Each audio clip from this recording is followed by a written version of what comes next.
Olá para vocês! Isso inclui você que insiste em escrever ansioso com C. Olá até para você que compartilha a frase de autoajuda com a legenda fato. E isso inclui você também que arrota e esquece que está de máscara. Muito bem, está começando mais um Histórias que você não sabe e finge que esqueceu. Eu sou o NH Neto e hoje vamos falar do mais famoso mercenário que atuou na independência do Brasil. Então, se inscreve no canal, ativa o sininho, dá like, compartilha e faz tudo que todo mundo manda. E agora, solta a vinheta, produção! Ainda não tem vinheta? E por que não está pronta? Falta de patrocínio. E desde quando precisa de patrocínio para fazer vinheta? A gente precisa de ajuda profissional, isso sim. Você já ouviu falar de mercenários, certo? Sim, mercenários são aqueles caras que têm uma habilidade incrível para resolver qualquer treta. Só que eles cobram por isso, mas garantem que a parada vai ser resolvida. Bom, no vídeo anterior eu comentei sobre fofoca. Numa delas, eu falei sobre o Grito do Ipiranga. Pois é, o Dom Pedro, quando fez o Grito da Independência, em 7 de setembro de 1822, na verdade esse grito não passou nem da próxima colina. Por exemplo, o pessoal da Bahia não ficou sabendo, o pessoal do Maranhão não ficou sabendo, o pessoal do Pará, então, sequer ouviu. Naquela época não tinha WhatsApp, não tinha e-mail, não tinha Telegram. Então as good ou bad news, dependendo do lado ideológico que se estava, demorava horrores para chegar. Bom, em 1823, mesmo depois de ficarem sabendo do Grito da Independência de Dom Pedro I, a oposição, que eram as cortes de Portugal, que tinham forte atuação na Bahia, no Pará e no Maranhão, não consideravam que o Brasil estivesse separado de Portugal. Com isso, o Brasil corria sério risco de se fragmentar, perder território e tudo mais. O visionário José Bonifácio, que foi forte aliado de Dom Pedro no Grito da Independência, fez com que tudo isso não acontecesse. Então ele convocou o cara, o Cavaleiro de Ouro, o Pica, o top das galáxias, o Chuck Norris do bagulho, o incrível Thomas Alexander Cochrane, que ficou conhecido como Almirante Cochrane. Mas, na cidade de Santos, ele recebeu o apelido de Canal 5. Mano, só dos caras ouvir Almirante Cochrane, o pessoal já tremia na base. Ele resolvia qualquer parada. Qualquer parada. Quero fazer uma independência no meu país. Deixa comigo. Disse que ia me pegar na saída. Deixa comigo. Ele desmontou meu Lego e derrubou meu saquinho de pipoca. Deixa comigo. Disse que era só uma gripezinha e caiu com 2 ministros da saúde em meio a uma pandemia. Quê? Disse que tem racismo Nutella no Brasil. Defendeu a extinção do Dia da Consciência Negra e ainda disse que a escravidão foi benéfica para os descendentes. Quê? Ainda xingou tua mãe? Quê? Deixa comigo.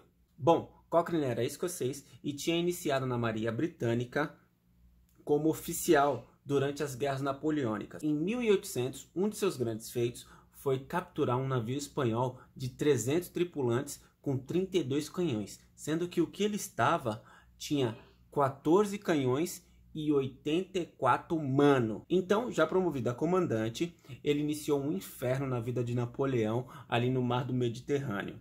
Mano, na época, Napoleão Bonaparte era o bicho papão da Europa, tanto que o rei de Portugal, Dom João VI, veio fugido da Europa para o Brasil em 1808, com medo que o Napoleão o capturasse. Mas esse episódio nem é do Napoleão, vamos falar do Napoleão outro dia. Esse episódio é do Almirante Cochrane. As vitórias de Cochrane sobre Napoleão e os espanhóis foram tantas que Napoleão Bonaparte o apelidou de Le Loup de Mer, o Lobo do Mar. E eu falei que ia parar de falar do Napoleão e continuo falando do Napoleão, mas que coisa. O nosso amigo escocês, em suas investidas, capturou tantos navios espanhóis e tantos navios franceses que isso lhe renderam cerca de 75 mil libras esterlinas, o que dava em torno mais ou menos de 300 vezes o salário que ele recebia na ocasião. Uma de suas técnicas de combate era tacar fogo. Já que os navios maiores eram feitos de madeira, vela de pano, eles passavam óleo na corda para menor manuseá-la, barris de pólvora, Cochrane utilizava de barcos menores incendiários que ao menor contato com o barco maior se explodia, levando chama para tudo quanto era lado. Mano, na ocasião, Cochrane ficou tão famoso que ele foi convidado para fazer parte do parlamento britânico. Foi aí que começou a desandar o caminho dele. Ele foi nomeado membro do parlamento pelo distrito londrino de Westminster. Na época ele estava tão famoso quanto um Neymar. Ele ficou tão famoso quanto um Pelé. Tipo um NH Neto da ocasião. Já no parlamento, ele começou a denunciar corrupção, rachadinha, abuso de poder, má administração. E isso tudo deu mais fama e mais moral para ele. Porém, em 1814, apareceu uma fake news dizendo que Napoleão Bonaparte havia morrido. Isso causou uma baita de uma confusão na Bolsa de Londres. E alguns envolvidos fizeram muita grana vendendo ações. Foi mais ou menos o que aqueles irmãos açougueiros fizeram aqui no Brasil um tempo atrás, lembra? Um desses envolvidos na venda das ações foi o almirante Cochrane. Logo o pessoal desconfiou e abriu inquérito.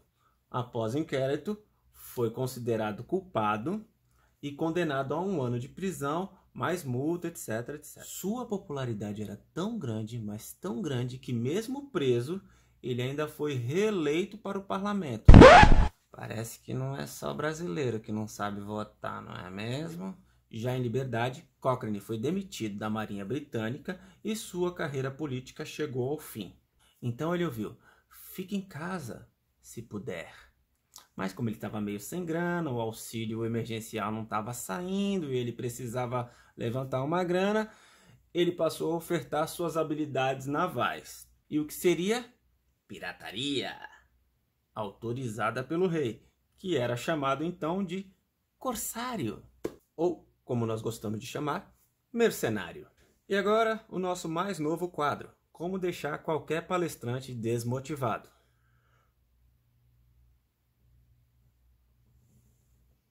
Deu soninho aí? Não? Vamos de novo? Para com essa palhaçada! Bom, como mercenário, o almirante Cochrane foi decisivo nas independências de Chile e Peru contra os espanhóis, Brasil contra os portugueses e os gregos contra o Império Otomano. Uma de suas principais armas era o elemento surpresa. Ele investia contra o inimigo sem que tivesse chance de contra-ataque. Ele era tipo um Santos Futebol Clube, não dava chance para o adversário. Olha o que ele me aprontou no Chile. Em uma das noites, ele penetrou numa fortaleza marítima natural, escalando um rochedo altíssimo, rendendo os sentinelas e capturando todos os barcos, armas e munições.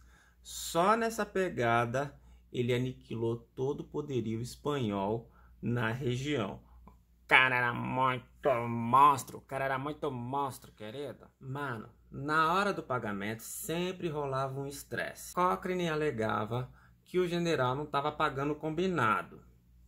Então, ele foi lá e roubou uma embarcação com todo o tesouro público peruano. E aí usou para pagar a sua tripulação. Não satisfeito, saqueou ainda mais 2 cidades. Não ainda satisfeito, deu de cara com um comboio de mulas que ia passando na ocasião, saqueou esses caras que eram uma carga de ouro e prata, que não tinha nada a ver com babado, querido. Essa carga era de uma empresa norte-americana que acabou pagando pato. Sim, voltando aqui para o Brasil, Dom Pedro I precisava de alguém que garantisse que o Brasil não ia se separar. Na época, não tinha BR ainda, não tinha BR-101 para chegar lá rapidinho. A única forma era via marítima. Entra em cena então o nosso querido almirante escocês. Na época, José Bonifácio enviou um convite para ele. Ele ficou meio assim de fechar com o Brasil, tá? Não sei se vale a pena. Foi quando o governo brasileiro publicou que toda a carga de guerra apreendida seria de quem capturasse. Aí então ele viu um baita do negócio e disse: partiu Brasil. Chegou ao Rio de Janeiro em março de 1823. Falou com o Dom Pedro, ficou por ali, fez umas inspeções nos navios, viu que estava mais ou menos, mais para menos do que para mais, e partiu para a Bahia em 5 navios. Na ocasião, a Bahia era ainda território ocupado pelos portugueses e era contra a independência. Chegando lá, a treta só se deu em maio, quando eles foram surpreendidos por 14 navios. Mano, deu tudo errado. Parte da tripulação do Crockne era portuguesa. E eles na hora arregaram.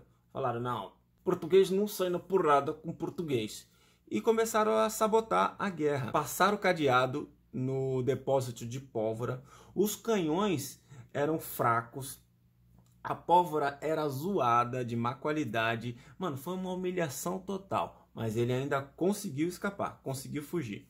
Voltou para o Rio de Janeiro, se reorganizou, contratou tripulantes mais experientes, adquiriu novas armas e munições de boa qualidade. Cochrane então voltou à Bahia e decidiu não fazer o confronto direto. Optou por apenas bloquear o Porto de Salvador. Uma vez que por terra, tropas brasileiras estavam fazendo a mesma coisa, trancando as fronteiras, bloqueando assim reforços e suprimentos. 2 meses depois, os portugueses decidiram se render e saíram fora numa das noites. Crockne ainda capturou alguns barcos e fez cerca de 2.000 reféns. Com a Bahia dominada, ele então voltou sua atenção ao Maranhão. Chegando no Maranhão, em julho de 1823, Cochrane posicionou seu barco e hasteou uma bandeira britânica. Os vigias militares que estavam em terra observaram aquela embarcação e acharam que não tinha nada a ver com a treta. Então enviaram um mensageiro para dar boas-vindas. O mensageiro, ao subir a bordo da embarcação de Cochrane, recebeu imediatamente voz de prisão. Mas Cochrane decidiu libertá-lo, contanto que ele levasse uma carta de rendição ao governador. E o governador, ao receber a carta, imediatamente aderiu à independência do Brasil. E agora, fique com uma sábia mensagem. Se inscreve, curte, compartilha, comenta e ativa o sininho. Namastê. Olha o que ele me aprontou em Belém do Pará. Em agosto de 1823, ele enviou o capitão John Pasque Grenfell. Ele posicionou seu barco na frente da cidade e falou para os portugueses que toda a frota brasileira estava além da linha do horizonte e que era melhor que eles se rendessem, caso contrário, abririam fogo contra a cidade. E adivinha o que aconteceu? Os portugueses entregaram Belém sem dar um tirinho de festim. Mas era mentira. Só tinha um navio, que era do capitão John. Crockne tinha ficado no Maranhão. Mentirosinho. Crockne havia ficado em São Luís só para praticar crimes, querido. Ele roubou dinheiro público.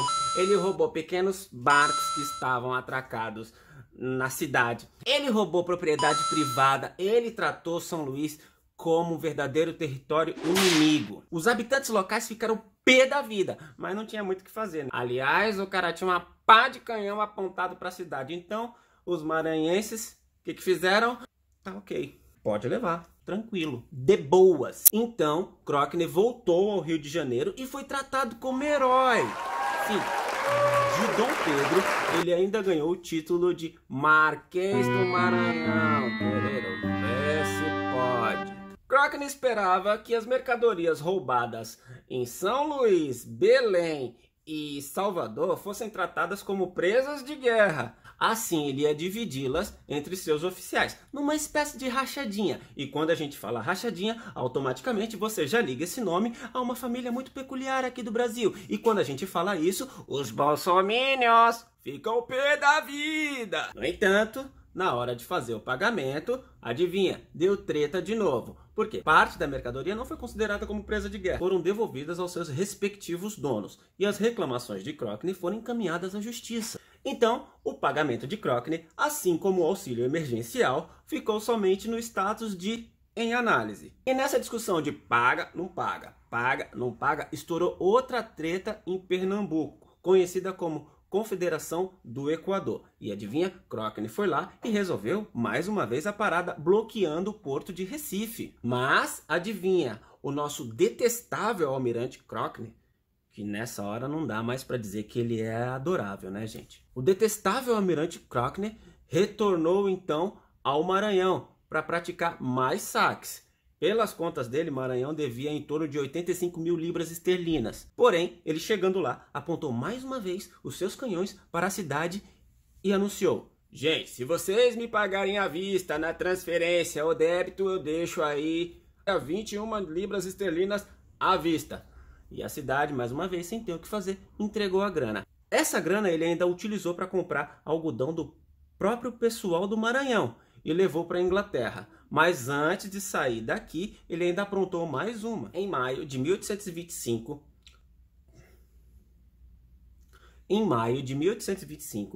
Cochrane decidiu que sua participação na Guerra da Independência do Brasil havia chegado ao fim. E ele decidiu sair fora. Não antes de cometer o seu último delito: roubar uma fragata chamada Piranga, com 50 canhões.